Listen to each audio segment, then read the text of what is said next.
So welcome, yes, just reiterating what Joe said, welcome to day 2. Thank you very much for getting out of bed. 7:30 is a difficult slot, but we really appreciate your time with us today. I just want to give you a little bit of background around how we came to where we are.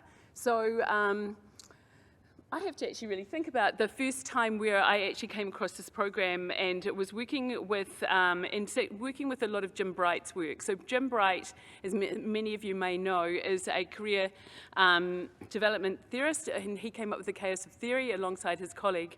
And what I was doing when I first started this role is to try and find who around the world has got really good career education programs, because a lot of us as I've talked about numerous times before, we do lots for our 11, 12s and 13s, but where the gap is often in our junior program.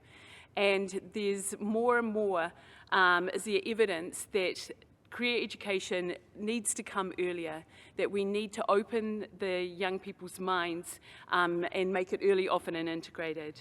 So what we decided to do was run a pilot in New Zealand to see whether or not this program would work. We appreciate it's Australian, not New Zealand, and there's some work to do around, building the Te Ao Māori aspect into this. But it's around trying to get a concept of what a program looks like. Because as I talked about yesterday, a lot of things that we do is done in silos. And I know for me, when I was at Nelson College, often I was given a random Year 9 class, a one-off period to do career education. And it wasn't actually a program that was well thought out and thought about how we're actually developing those career management competencies.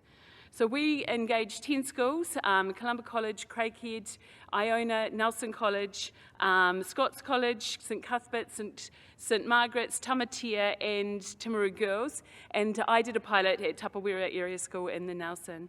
So the idea was to have a look at a range of different schools to see whether or not we believe that this program would work in a New Zealand context. So before we talk with Joe and Kathy about their experiences, I'd like to hand over, and with much pleasure, of Liv to talk about what the whole idea around and where it came from, the Become program, and a little bit more about that. Thank you. Thanks, Leigh, and it's so nice to be here in person, having kicked off this work on Zoom, and see everyone with legs that we've been talking to so much over the last year. So thank you for having me. First, where do you think, by show of hands or shouting out, where should formal careers education start in school? Shouts are good. Primary, 7, 6, 7. Any raise on that? Any lowers? Kind of, okay, that's good. So everyone kind of knows intuitively, and from the students we work with every day, what should happen. We all know the evidence base. I'm not going to start going back through that evidence base for you, but what I'm hoping to do in the next kind of 10 minutes is give you some ammunition, because we know it's not easy. We know that taking this whole school approach and doing this work early, often integrated, has real constraints to it. Curriculum time, teacher availability, people thinking it's not their job, your own time, how stretched you are. All of those factors are challenges, and through the program, that's what we're trying to do, to make it as easy as possible for schools to integrate best practice and to make it as inspiring as thinking about your future should be for young people.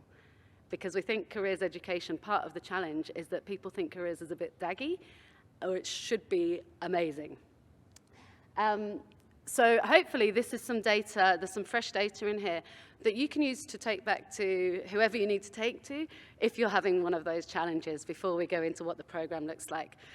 Nathan Wallace's session yesterday I thought was fantastic and really made me think about where this fits in, where does what we're trying to do fit in that dispositions thing. When we finished the session, he was talking about skills and dispositions as the key before we get to that metacognition. And I think that really sums up, and it really mirrored what we're trying to do here. In another session yesterday, someone said, success is that every school leaver has a plan.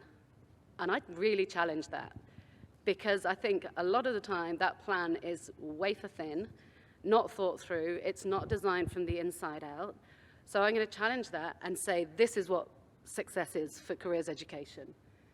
It's learners not just with a plan, but learners who have the skills, the dispositions to explore, design, and navigate their future ongoing.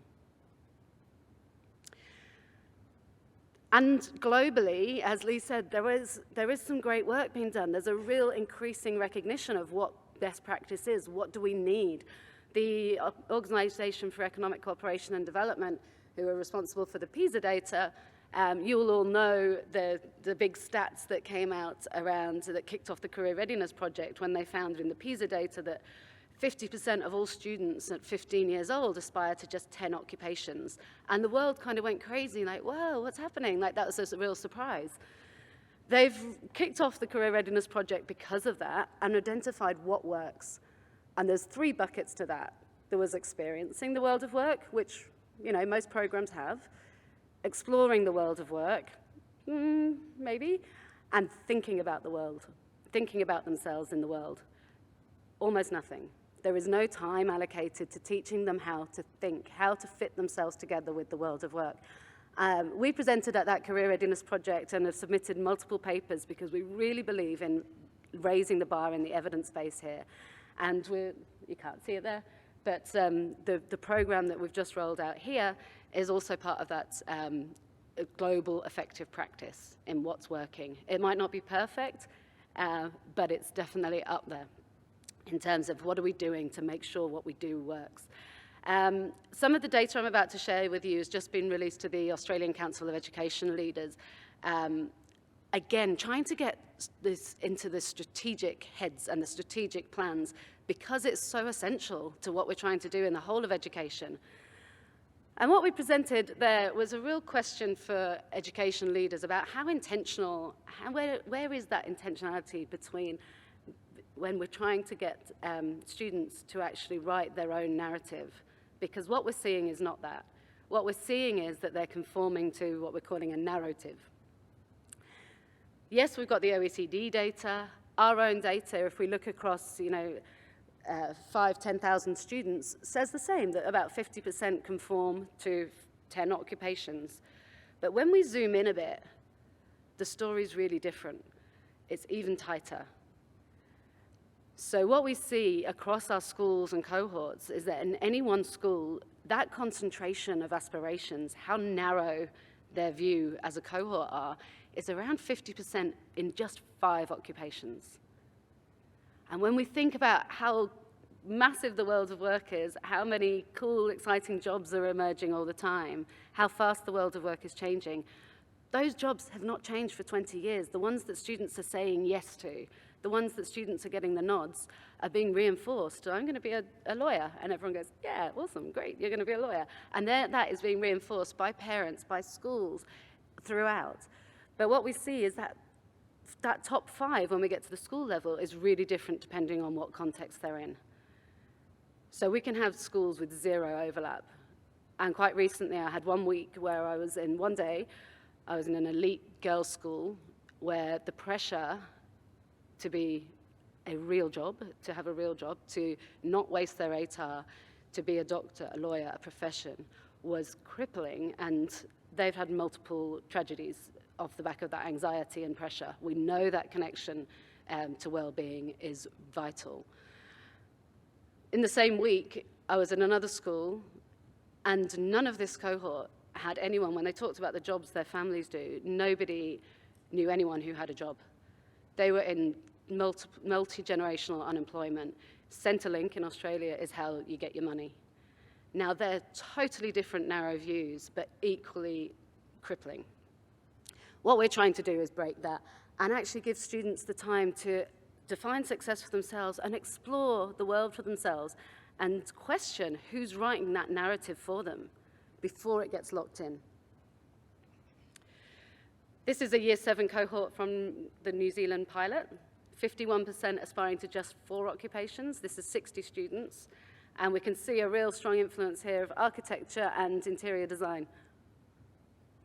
So the teachers can go, oh, where did that come from? Someone's done something awesome to inspire them in this space. Let's see, are they shortcutting to that, or are they going to explore it? But the other thing is, this is a Year 7 cohort. Look how many are almost totally decided that that is their plan, they feel like they're done. Because we're not making this about a process. We're not making it about a safe space to explore. So all that data indicates that young people are staying narrowly within their lane. They're being passive about it, and they're not being active or given the chance to be active to explore and design their future in any meaningful way. They're taking shortcuts to their future. They're using decision heuristics to get to an answer that is expected and accepted, and that's it. But the shortcuts are not working. We've seen the uni dropout rates. We know the NEET rates. We know how many are getting knocked off course just 18 months after having that plan that's supposed to last them forever. They're doing their experimentation in real life when the stakes are high, when the cost is high, when the identity investment is high. And when they get knocked off course, they feel like a failure, but they're not. They're just experimenting at the wrong time. We want to give them the time and tools to chip away at these layers of influence and learn to shape their story for themselves. And that can't be done in year 11 when decision time is there. We all know that from really early years through primary, all these influences are shaping where they think they fit in the world. People like me have jobs like this. And they are informing what they work on, what they focus on. And we see by the middle years, this massive drop-off in engagement and hope about the future is happening, which we've all seen. The good news is that we know what the evidence says here, that if we can get in there early enough, particularly before those middle years, then we've got the chance to change this, to stop them prematurely narrowing, and to increase the connection of what they're learning to their future, their relevance. We asked students, pre-program, how connected is what you learn at school to what you're interested in doing in the future? Regularly, we see 48% of students giving that a 1 to 4, across sector, across the most elite schools, the progressive schools. And it's kind of scary. It's really scary for leadership teams when they see this. The mean across all schools and all grades is 4.8. After doing just a simple intervention like this, a 20-hour unit that allows them to look at their future from a future horizon that excites them and work back to that pathways thinking, we see a 20% improvement. Really simple. Why am I here? They're putting their own why into what they're learning. We've kind of put the motivation back. If they see something that they're working towards, like, okay, I do need English and maths scores to get into the police. Don't like it, but I'll do it. And they're also feeling positive, confident, and hopeful about the future. You're all across the massive links and the increasing evidence base around the aligned outcomes of well-being and careers education. And we're increasingly seeing that people finding space for careers education are putting it in pastoral care because it's a really practical and tangible way to deliver these benefits. You want to jump in here? So as we know, from January 2023, we have the implementation of the National Education Learning Priorities. So we are under the objective for the future of learning of work, making sure that learning is relevant to the lives of New Zealanders throughout their lives. And it's also around the student at the centre as well, which is objective 1 of the National Education Learning Priorities, where we need to again, sort of reinforce an absolute implicit teaching of a program of work and developing the skills that young people need to go through. And I'm also on the same wavelength as Liv, is that we're not there for a student to come out with a career education plan and just say, "This, I'm all done." Because in my experience is that some people will tell you what they want to hear just because they don't want to have that discussion. They actually haven't done the work. There's no evidence behind the why and where this has come from. And they need to dig a little bit deeper to make sure that that is truly the pathway that they want to start with their first step. When we break down that objective 4, it's around that collaborating in industries, employers. So we need to give them an opportunity to connect. And it can be really difficult in the junior school because often we don't necessarily have the opportunity to do a work experience. Some schools do, some don't. But as you'll see from Joe and Kathy and Claire and some of the other people who have displayed some work, is that that gives a real opportunity for young people to have that connection. And it can be through social media, it can be through emailing, it can be through interviews and things like that, to really understand what it is like to do the work that people want to do. And Liv will talk more about the process that the Become program has. But when we're talking about supporting learners ākonga to have that connection between what they're learning in World of Work, and we know what the engagement and retention rates are in school and how unengaged students are, we need to give them purpose. And it's something that we've talked about with the ministry about, shouldn't we be in this space? You know, isn't that, you know, most of us get sent these students who are disengaged. But if we start earlier and get them to see the purpose of not why, you know, and understanding and exploring and broadening their aspects and understanding that where these pathways can go, then hopefully we get some connection along that.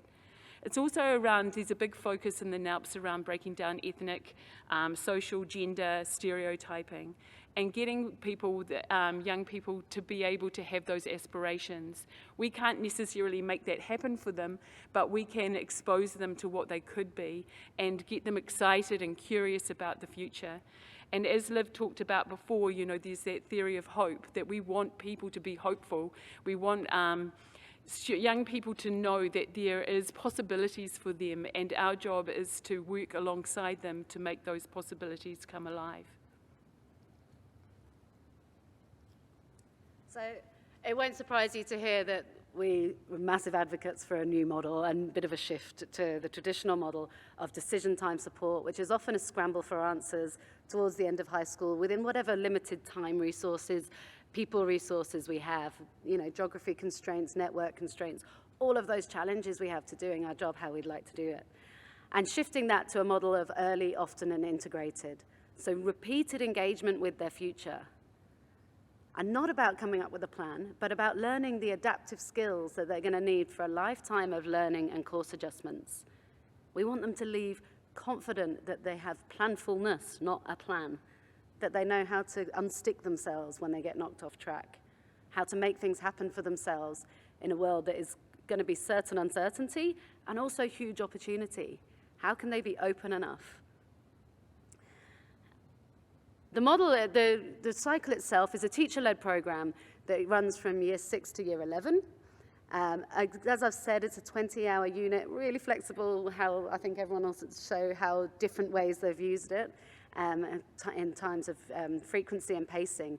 But each cycle goes through these 3 learning domains. So awareness of the constantly changing and really broad world of work, awareness of self, including the influences that shape me. Now, there's no surveys or diagnostics or putting people in a box here. What we want them to do is self-reflection and chipping away at those influences, because we think they're the 2 biggest constraints, the 2 biggest forces, the awareness of the world of work and the awareness of the influences that are shaping them. If we expose them to that, as Leigh said, they can build their own critical influence filter and start to go, okay, no, I'm going to define what success is for me, and now I've got the skills to design my way forward into that. Aspiration is about the creative process of fitting yourself together with the world of work to come up with possibilities for an inspiring future, not pick a job. And then we don't want to stop there and they go, okay, I like, you know, social media content creator. That sounds great. I'll put it in my pocket and leave it for 8 years, and then we'll see what happens. We want them to take that next step, to test out their ideas in this agency. They're going to master this agency over their own lives. So designing and doing experiments that allow them to test out their ideas for their future. Mini experiments, or mini career projects, as some people call them. They might be testing out their ideas for the future. They're also learning how to make things happen for themselves. And you can see in a minute and you can have a little gallery walk of some amazing examples of student work where they've reached out to experts or tried out a skill, whatever their experiment needed to move them forward. They're in charge of it. This is building their decision-making capabilities. How do I test out that if that's the next step for me? So how do we do this? There's 3 parts to the program. One is a tool that helps us open up the whole world of work for every student, no matter who they are or where they are. It's a student web app. They can explore the world of work, collect jobs, and create a log for what their current thinking is. I'm going to show you that in a second. The second part is a teacher resource center that is full of curriculum-aligned resources from year 6 to year 11 that's differentiated enough for each year, but cycles through those awareness, aspiration, agency domains. We want it to be a lesson and a subject that other teachers will put their hands up, and you're going to hear some stories of that, and go, actually, this is my job. It's not careers is not my job. Student futures is my role. I'm an educator, and I want to teach this stuff. I love the discussions that are coming out. So all the lessons are designed to do that. Scope and sequence is provided, but we love when people take it and make it their own. And the third part is an insight center that allows for personalized guidance, a full picture. Some of the data you saw earlier, we can see that real-time picture of emerging aspirations. We don't need to wait for destination data. What are this cohort doing right now? Have we got all of, we've spent so much time and money trying to convince girls to go into engineering. Do any of them interested? Or actually, what's happening in real time? The lessons, as I said, are all trying to, make teachers and students be excited about them. So even though all of these talk about influences at different ages and stages, they all tackle it in a slightly different way with a different discussion. So students are not going to come back. If we've got schools that are rolling this out from year 6 to 11, we don't want students, and we know you don't want students going, oh, this again. So we try and keep them really fresh and feel like it's different. But the lessons are all there ready to roll out so that any teacher can pick them up and feel like they're doing a great lesson without having to be a careers advisor. And when we do the professional learning, it's giving that whole school confidence about why we're doing it, why is it so important, why is it so important for engagement in their own subjects and with their whole students, and the confidence that they don't need to know everything. They're just supporting the process, doing what teachers do best, knowing their students and teaching them the process. I'm going to quickly show you a demo of the web app to bring that to life a bit, and then we're very soon going to get to hear from Joe and Kathy. Explore. Once we get in, you'll see the jobs appear.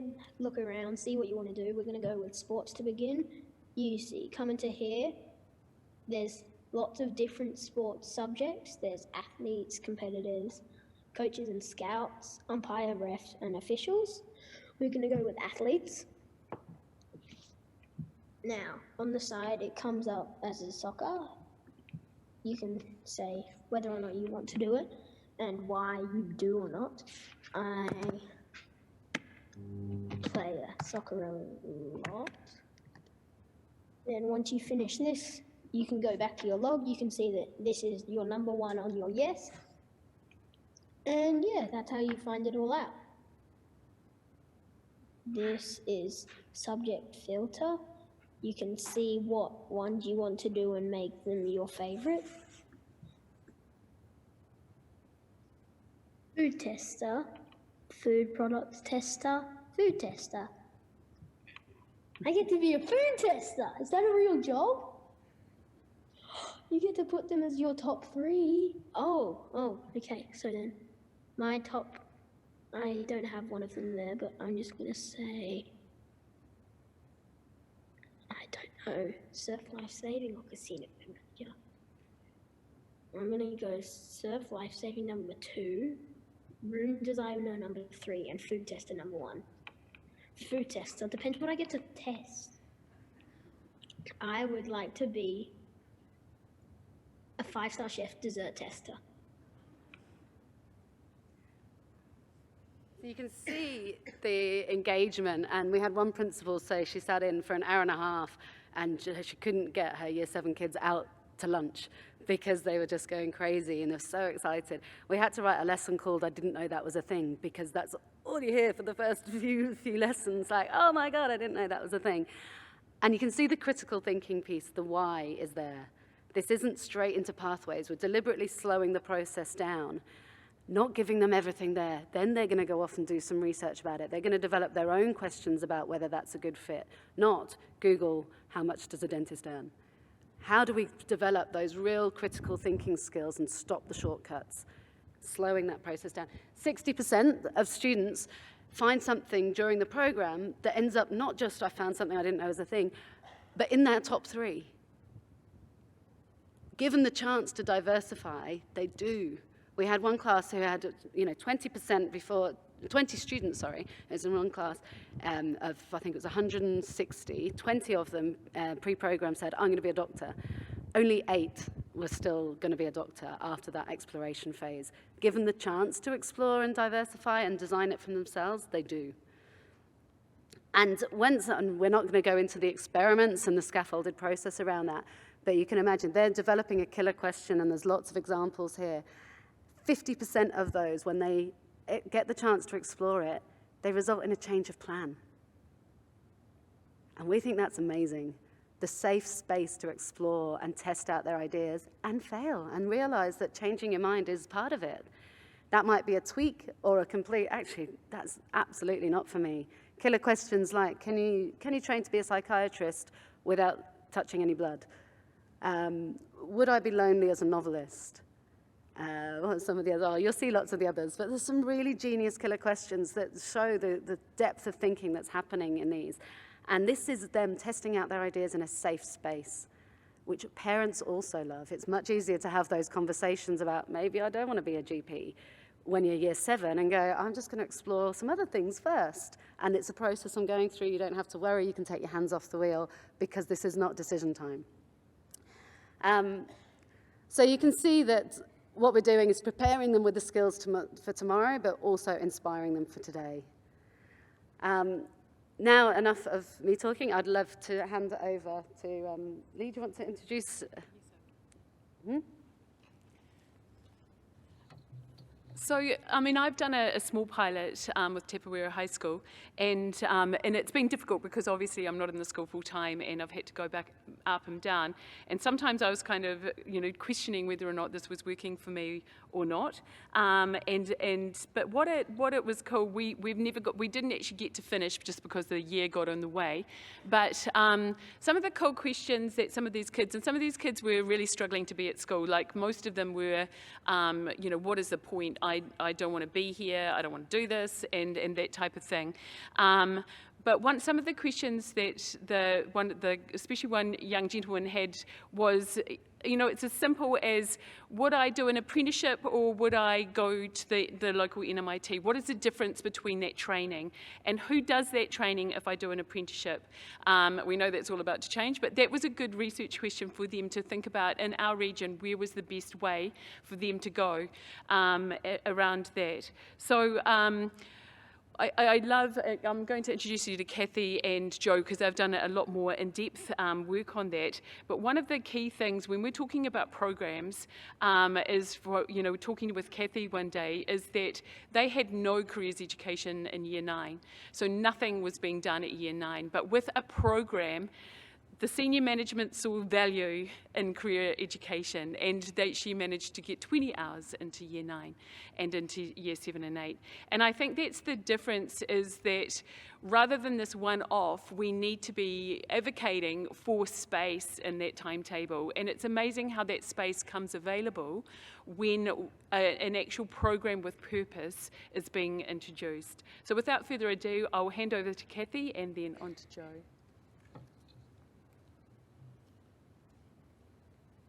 Kia ora koutou. Thank you, Leigh. I'm from Iona. We have year 7 to year 13 students, all girls. And the Become program, as Leigh said, I was able to sell it to senior management because we had next to nothing for our juniors in terms of career education.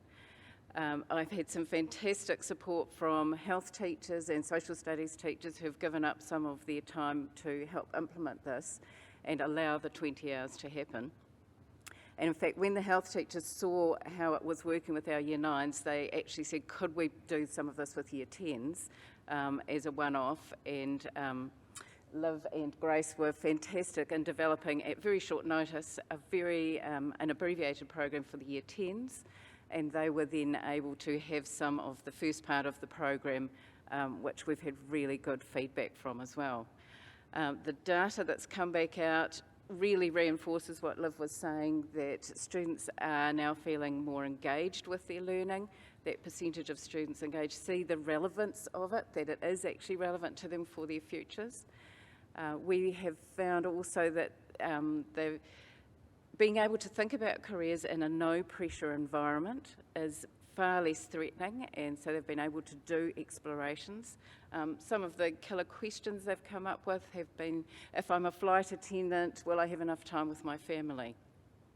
If I'm a surgeon, how will my mental health cope with things that might not go how I want them to go? And they've been in touch with people, sometimes in person interviewing, sometimes by email, sometimes by having a Zoom interview with them.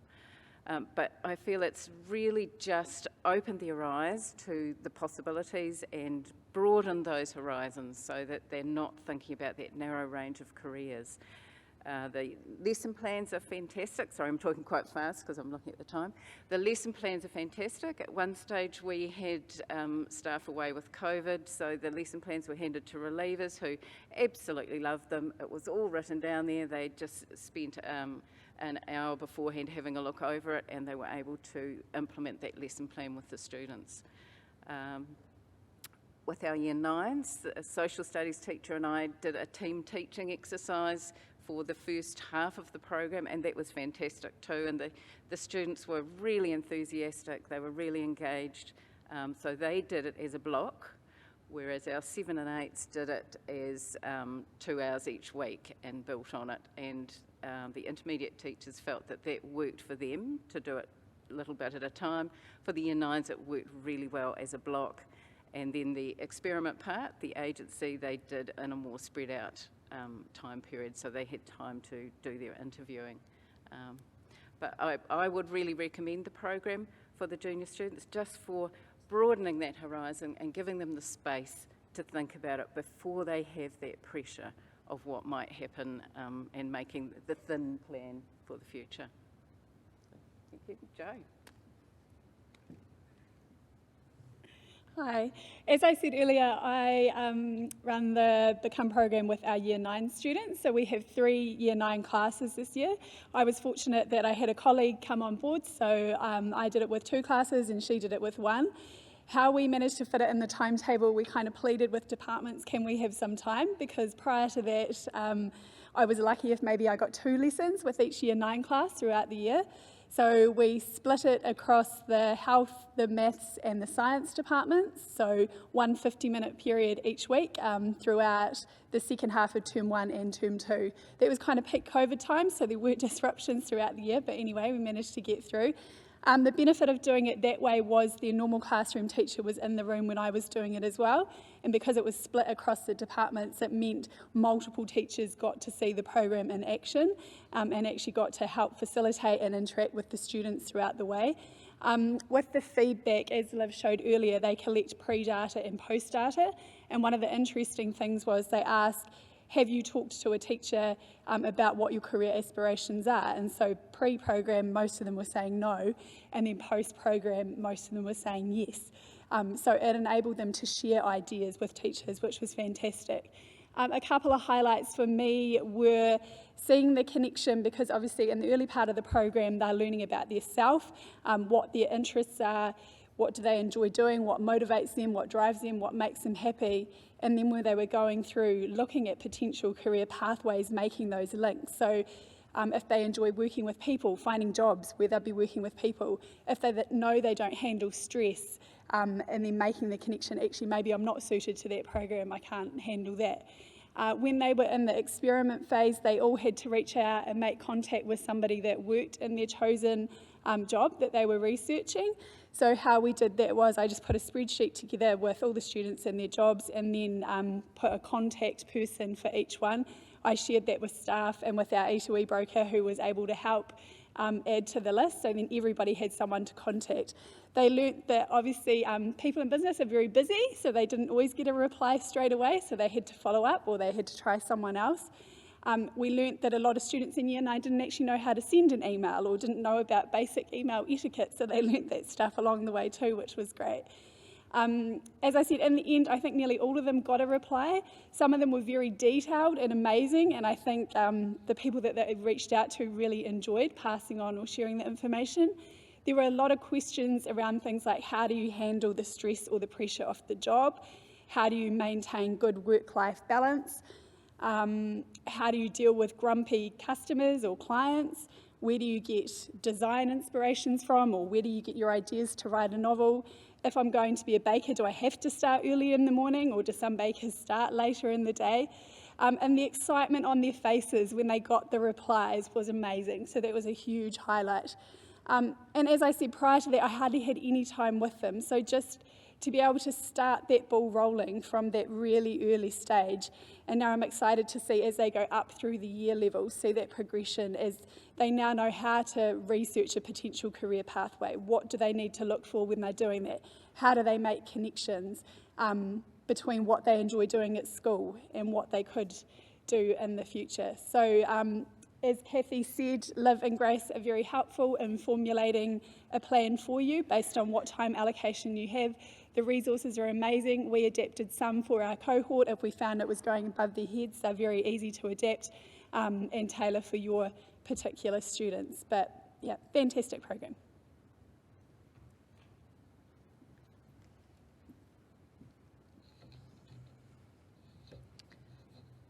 So one of the things that I didn't talk about, but I just wanted to add on, was also I've used some of the lessons in other areas as well. And for some of you that were with me yesterday, I talked about a chemistry unit that I ran under the Inspiring Futures. But as the precursor to that, we did what does the scientist look like? So the idea of this chemistry class was to show people how acids and bases are used in everyday life, but also who uses that in the job that they do every day. Under the Inspiring Futures framework, we brought in 6 different people who use acid and bases every day, and in that program you do speed dating and extra, things like that. But prior to that, we asked them the question, which is part of one of the lessons, what does the scientist look like?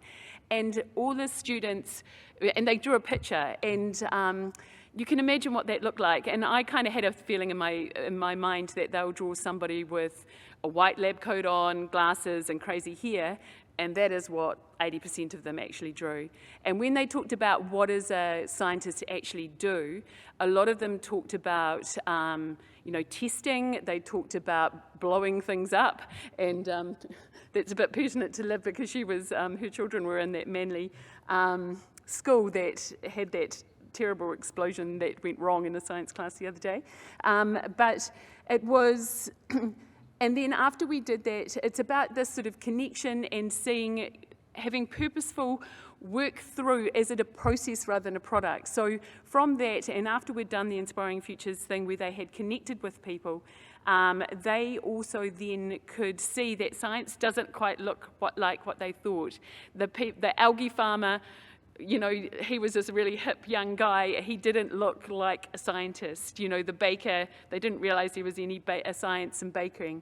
So as well as doing a formal program in career education, it also could be linked into a lot of the curriculum programs as well, to get people to question around what their images are.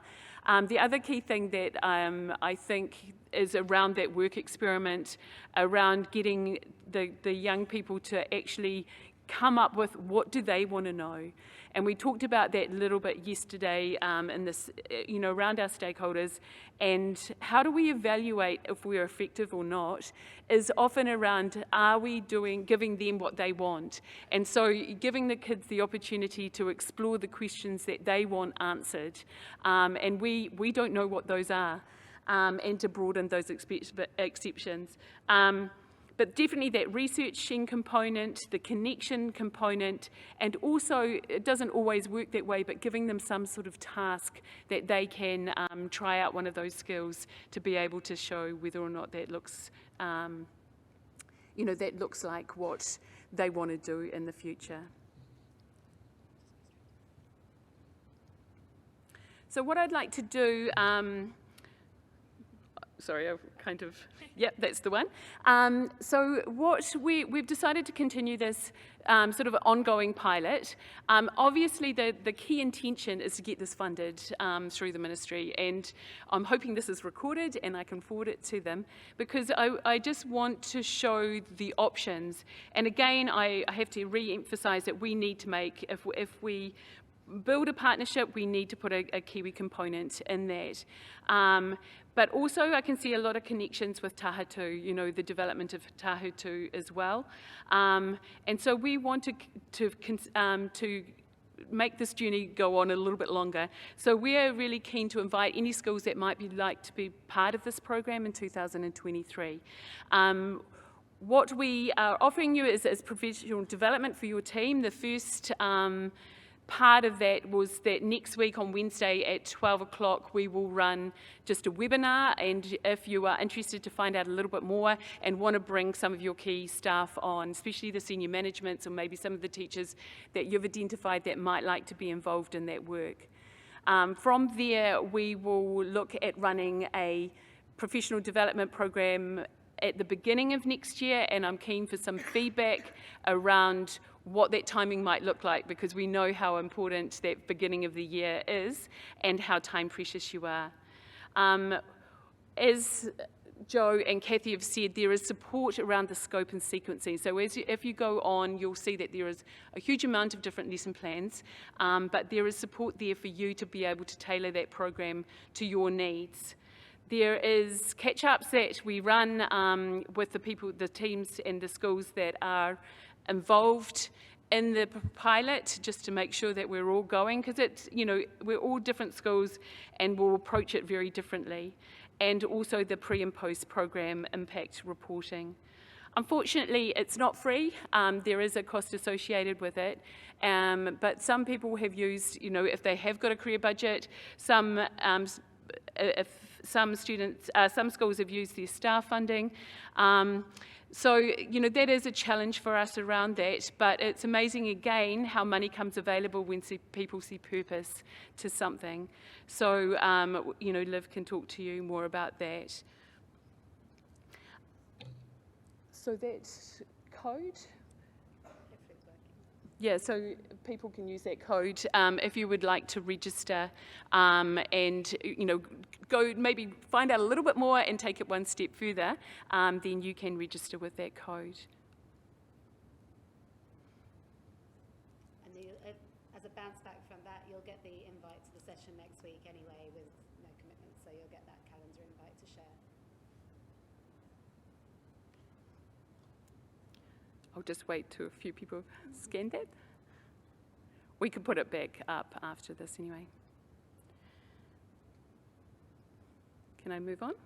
So the next thing I'd like to do is to invite you, if you're keen to talk further around the program. I'm thanking, and I can see Cindy up there from Tamatea High School, all of the different schools that have been part of the pilot this year.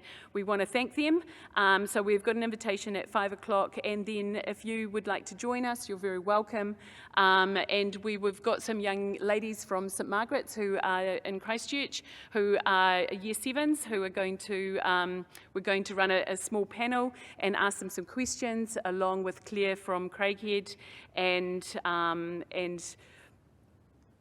Liv will be there, and Kathy as well. So we've called it the Forgotten Juniors because I think in the work that I've done throughout the year, there has been a lot of evidence that people would like to do more in the junior years, and that this is a space that is kind of a nice to have, but doesn't necessarily happen.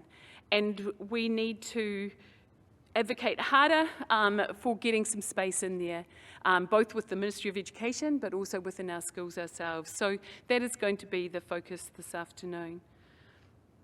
So I'd like to thank Liv very much for coming all the way from Australia. I think it's important that we collaborate around the world. I mean, one of the things that COVID has done is that it's brought the world a little bit closer, and that there is an opportunity to work together and collaboratively about, rather than reinventing the wheel. So sometimes there's already good stuff happening out there, and we can take from that and build on that to make it uniquely New Zealand. So I really appreciate the time and effort that you've made to come here, and I really look forward to maybe talking to you further about the program and seeing you at 5 o'clock. It's in the exhibition hall. You're also welcome after this to come up and have a look at the work that has come from a number of the schools, and have a look what we mean about the work experiment and some of the ideas that people have had. They're presented in a number of different ways. Sometimes it's in a brochure, poster. Some people have done like a science fair, and actually, you know, on the science fair boards, and invited parents and different students along to explore that as well. So thank you very much.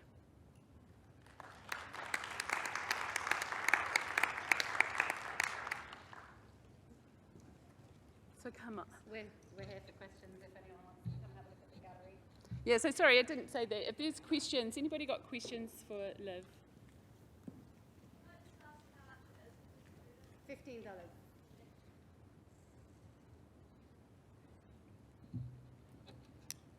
Denise?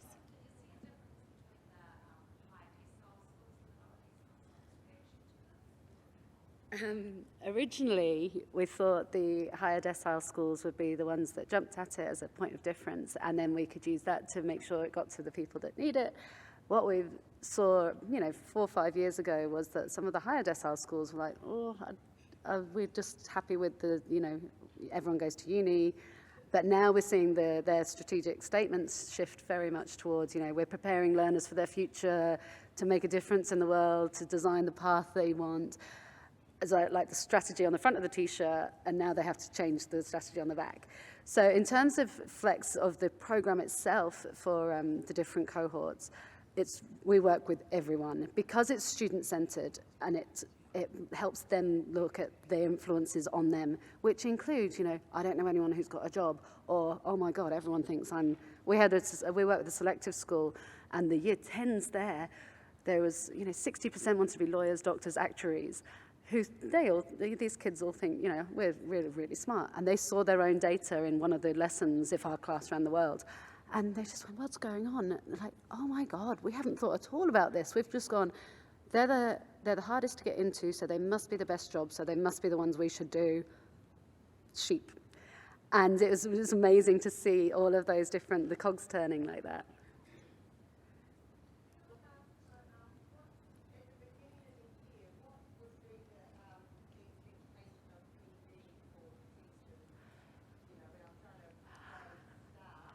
It's the current. That's what Leigh wants the feedback on. The current plan is that we'll do a full day face-to-face, but we realise that we really love the, principal as lead learner is like the gold, because it says this is important strategically, but the other teachers as well. So we'll get the feedback and work out what you need. So somebody should come to a full day face-to-face. We could do shorter virtual versions for other teachers, but really like a full day investment of time would be fantastic. Yes. Yeah, I think professional development is a key thing to get that buy-in. People feel, and I think Joe, and so that sort of team teaching sometimes to bring some people through with you to make sure that people understand, because I think, and that is a really going to be a big push of mine, is around professional development for all teachers in career development, full stop, but definitely if there needs to be some time available for them to come on board.